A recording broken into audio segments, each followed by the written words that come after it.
का बहुत लंबा समूह है और हम बाबा जी हमारा क्या काम, हम लौट चले। और जैसे ही नारद जी लौटे और लौटे तो पीछे से आवाज आई। क्या आवाज आई? लिखा है भागवत जी में कि भो भो साधु क्षणम तिष्ठ मत चिंता मपि नाशाय दर्शनम तव लोकस्य सर्वथा तुहरम परम। बोले हे नारद जी, भो साधु क्षणम तिष्ठ। नारद जी के लिए भक्ति माता ने साधु कहा। बोले आप रुक जाइए, आप रुकिए तो। और नारद जी को साधु कहा। साधु कौन है? लिखा है मानस में। क्या लिखा है कि परे हो बेकार वचन मन काया संत सहज स्वभाव खगराया। जय सिया राम, जय जय सिया राम, जय सिया राम, जय जय सिया राम। संत बेटा पे तारे तागिर धरनी, संत बेटा पे तारे तागिर धरनी पर है तुहे सवन की करनी। जय सिया राम, जय जय सिया राम, जय सिया राम, जय जय सिया राम। अब नारद जी पास में गए और पूछा कि हे देवी का सत्यम, आप कौन है, आपका परिचय क्या है? तब वह कहती हैं कि हम भक्ति रीति ख्याता मऊ में तनयऊ मतऊ ज्ञान वैराग्य नामाने काल योग नजर जरऊ, काल योग नजर जरऊ। उस स्त्री ने कहा कि महाराज मेरा नाम भक्ति है और मेरे ये दो बाजू में जो वृद्ध पुरुष पड़े हुए हैं ये कोई वृद्ध पुरुष नहीं है बल्कि ये दोनों मेरे बालक हैं। और महाराज मैं बता दूं कि दक्षिण भारत में मेरा जन्म हुआ, कर्नाटक आदि महाराष्ट्र में कहीं कहीं मुझे बड़ा सम्मान मिला, पर कई प्रदेशों में कोई बात आई ना, कई प्रदेशों में कि जहाँ पर गंगा जी बहती हैं वहाँ पर पाखंडों के द्वारा खंडित करके मुझे बेइज्जत कर दिया गया। देखा ना आपने, जैसे कोई हमारे यहाँ से प्रयागराज जाता है तो बीच गंगा में उन्हें अस्थियां चढ़ाने के भी पैसे लगते हैं, लगते तरह ही लगते। तो मतलब उन्होंने बताया कि मुझे पाखंडियों के द्वारा अपमानित करके वहां से भागना पड़ा। और जैसे ही मैं भगवान के धाम वृंदावन आई तो लिखा है कि वृंदावनम पुनम प्राप्ते नवनीत स्वरूपिणी। बोले जैसे मैं वृंदावन आई तो मैं तो नवीन हो गई, पर मेरे दोनों ये वृद्ध जो देख रहे हैं आप समझ रहे होंगे ये हमारे दादा हैं। ये हमारे दादा नहीं हैं बल्कि ये हमारे दोनों पुत्र हैं, ज्ञान और वैराग। और आप तो जानते हैं कि हर एक माँ की ऐसी इच्छा होती है कि उसके बालक के जीवन में बस कोई संकट ना आए, बाकी दुनिया में आग लगे तो लग जाए, हमें इससे कोई मतलब नहीं है। तो महाराज मैं चाहती हूँ कि आप मेरे दोनों जो पुत्र हैं इनका बुढ़ापा दूर कर दीजिए। नारद जी कहते हैं कि हे मैया मैं समझ गया कि आप तो भक्ति माता हैं, और आपको मैं बता दूं कि इस समय कलयुग अपने अधर्म नाम के मित्रों के साथ में चल रहा है, इसलिए यह सब देखने को मिल रहा है। भक्ति माता ने कहा कि हे नारद जी महाराज जब आप कह रहे कलयुग बेकार है तो राजा परीक्षित ने फिर कलयुग तो क्यों छोड़ दिया? तब नारद जी कहते हैं कि हे देवी हे माता आप क्या समझती हैं कि कलयुग बुरा है, कलयुग लाख बुरा है, पर कलयुग में एक और प्रताप है। कलयुग में भले ही लाख बुराइयां हैं पर कलयुग में एक बहुत अच्छी अच्छाई है। क्या अच्छी अच्छाई है? नारद जी कहते हैं कि कलयुग में बहुत अच्छी अच्छाई है। क्या अच्छाई है? कि कलयुग केवल हरि गुण गाहा पावन रे उठ रहे भगता कलयुग केवल हरि गुण गाहा पावन रे उठ रहे भगता जय सिया राम जय सिया राम जय सिया राम जय सिया राम। बोले कलयुग भले ही लाख बुरा है पर कलयुग में सबसे बड़ा फल यह है कि यदि भगवान का नाम ले लो तो भगवान के नाम जप करने से गुरु मंत्र जपने से हर व्यक्ति का कल्याण हो जाएगा। कलयुग में सज्जनों में आपको बता दूं ना तो यज्ञ की महिमा है ना ज्ञान की महिमा है। कलयुग में यदि महिमा है तो वह है भगवान के नाम की, क्योंकि किसी ने लिखा है कि राम से बड़ा राम का नाम। आज सभी लोग जानते हैं रामचरितमानस में जब माता सीता की खोज की गई, खोज करने के बाद सारी वानर सेना को लंका जाने के लिए समुद्र में सेतु बांधने की आवश्यकता पड़ी। और जब आवश्यकता पड़ी तो समुद्र देव ने कहा, हे प्रभु आप नल और नील के जो दो वानर हैं उनसे पत्थर जल में फेंकवाइए, समुद्र में फेंकवाइए तो इससे सेतु बन जाएगा। लेकिन जैसे ही पत्थर फेंके तो पत्थर कुछ डूबे कुछ उतरा गए, लेकिन जब उन पर राम का नाम लिखा और जैसे ही राम का नाम लिखा तो वो पत्थर भी नहीं डूबे। फिर हम तो इंसान हैं, जब हम भगवान का नाम लेंगे तो हमें भी संसार में कोई नहीं डुबा सकता, हम भी ऊपर उतराते हुए और निश्चित ही हम अपने जीवन का कल्याण कर लेंगे। इसलिए कलयुग में यदि कोई महिमा बताई गई है तो वह बताई गई है नाम की। नारद जी ने कहा कि हे माता आप चिंता मत करें, आप चिंता मत करो, मैं निश्चित ही आपके बालकों को चेतन करने का प्रयास करूंगा। और हुआ क्या, संक्षिप्त में इतना ही समझ लीजिए सजनों कि वेदांत घो शिष्य गीता पाठ मुहु बार बार वेद वेदांत का पाठ ज्ञान और वैराग्य के लिए सुनाया, पर ज्ञान वैराग्य हले तक नहीं, उठना तो बहुत दूर की बात है।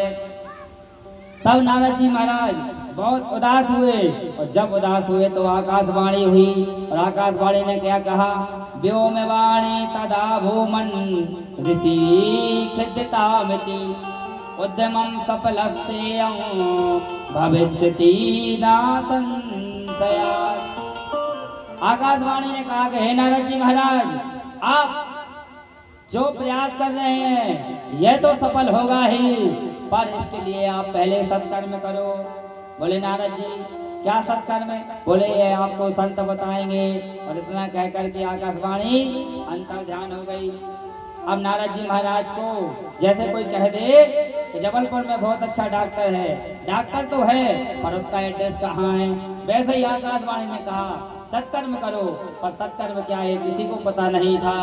तब नारद जी कहते हैं कि मैंने बहुत प्रयास किया, संतों के पास गया और जैसे ही संतों को पता चला कि नारद जी कोई सत्कर्म के प्रश्न को लेकर के परेशान हैं, तो ऐसा लिखा है भागवत जी में कि जैसे ही संतों को पता चले तो संत कह देंगे भैया आप तो स्वयं ब्रह्मा जी के मानस पुत्र हैं, जब आपको पता नहीं कि वो सत्कर्म क्या है तो हमें कैसे पता। और कई संतों को पता चले कि नारद जी आ रहे हैं तो दूर से ही अपने शिष्यों से कहलवा दें कि कह देना कि आज तो हमारे गुरु जी का मौन व्रत है, आज वो बोलने वाले नहीं हैं। सजनों हुआ नारद जी को इस प्रकार की घटना देख करके हृदय में भारी वेदना हुई। लिखा है मानस में कि गाधी तनय मन चिंता व्यापी हर बिन मरहिना निश्चर पापी। जय राम जय जय राम जय सिया राम जय सिया राम। गाधी तनय मन, सुनो, गाधी तनय मन चिंता व्यापी, हर बिन रहिना नित्य चर पापी। जय सिया राम, जय सिया राम, जय सिया राम, जय सिया राम। हमारे शास्त्र कहते हैं कि संतों को कभी भी चिंता नहीं करना चाहिए। पर संत कौन है? संत हृदय नवनीत समाना। संत यदि कोई सच्चा संत है तो सच्चा संत तभी दुखी होता है जब वो किसी लोक वस्तु को परेशान होता है। तो नारद जी आज बहुत चिंतित हैं और किनके लिए है? अपने लिए नहीं, हमारे लिए। लिखा है, तब इस प्रकार की घटना को सुना करके श्री सनत कुमार ने कहा कि नारद जी, आप इतने परेशान क्यों हो रहे हैं?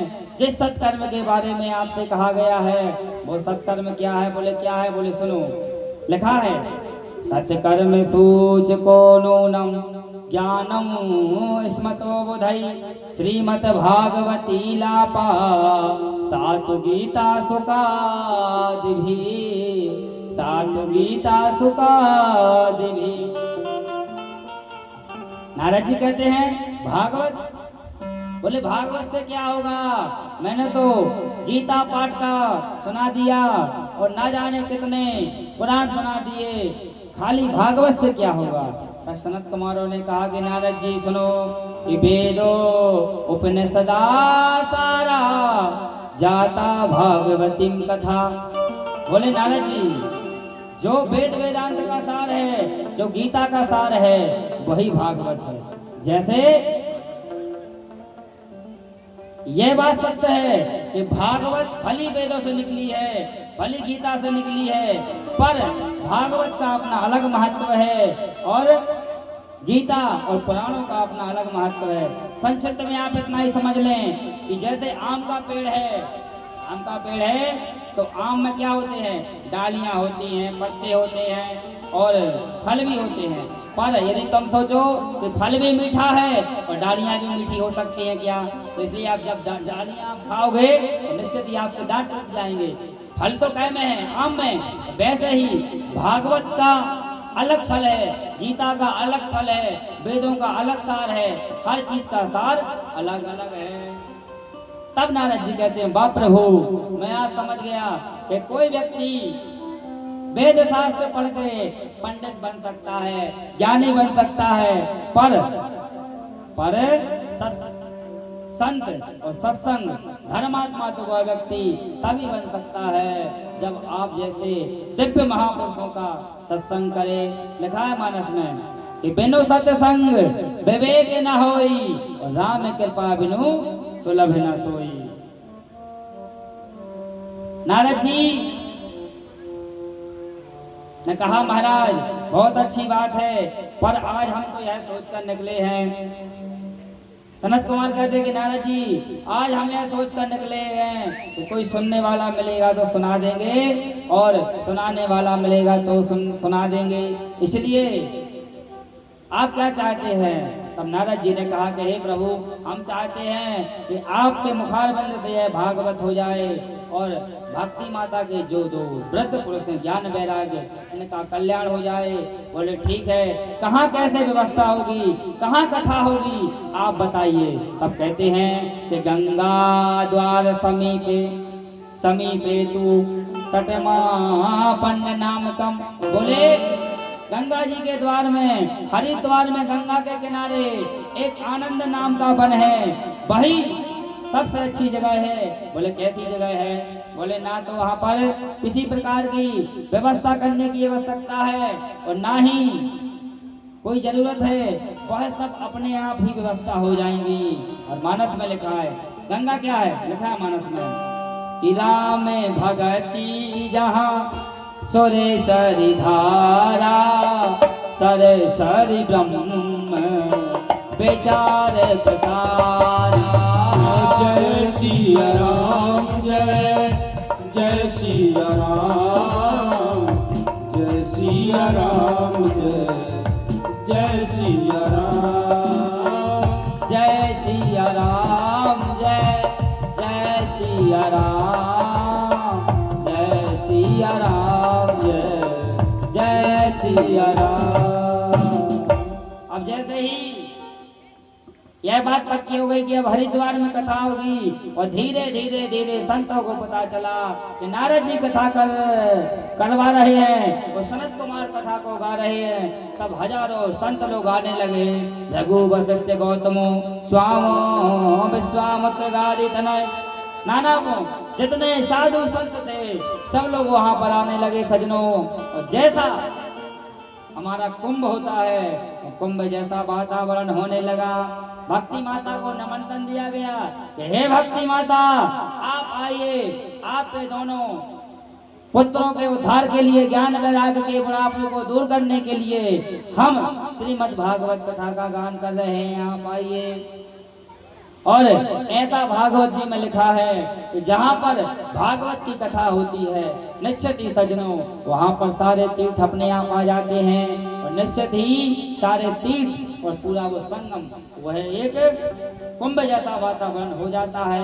यहाँ भी सारे तीर्थ हैं पर जिसकी दृष्टि देखने की है, जिसकी भाव समझने के हैं, वह उसको ऐसा आज सबके हृदय को भी आपको लग रहा होगा यह जो भगवान की कथा हो रही है निश्चित यहाँ पर साक्षात भगवान विराजमान हैं। बोलो भागवत भगवान की जय हो। सजनों सुंदर सुंदर भागवत जी का गायन हुआ। लिखा है जय शब्दा नमा शब्दा संग शब्दा सदैव चा। सभी संतों ने जय जयकार लगाए और भागवत जी की महिमा को गाया। क्या लिखा? सदा सेव्या श्रीमत भागवती कथा यस्या श्रवण मात्रेण हरिचित्तम समाश्रे। सनत कुमार ने कहा नारद जी कथा तो सुनने से हमारे हृदय में तत्काली गोविंद की प्राकट हो जाता है। जो फल हमें प्रयागराज आदि तीर्थों में सुनने से नहीं मिलता, जाने से नहीं मिलता, वह फल केवल 2 मिनट के लिए भगवान की कथा भागवत की कथा में आप आ जाएंगे तो निश्चित ही आपको कल्याण हो जाएगा। और इसमें ये लिखा है यदि इसमें कौआ स्नान करे तो वो कोयल हो जाती है और बगुला स्नान करे तो वो भजन हो जाता है। 2 मिनट के लिए हमारे संगीत वाले भैया एक भजन सुनाएंगे क्योंकि हम आपको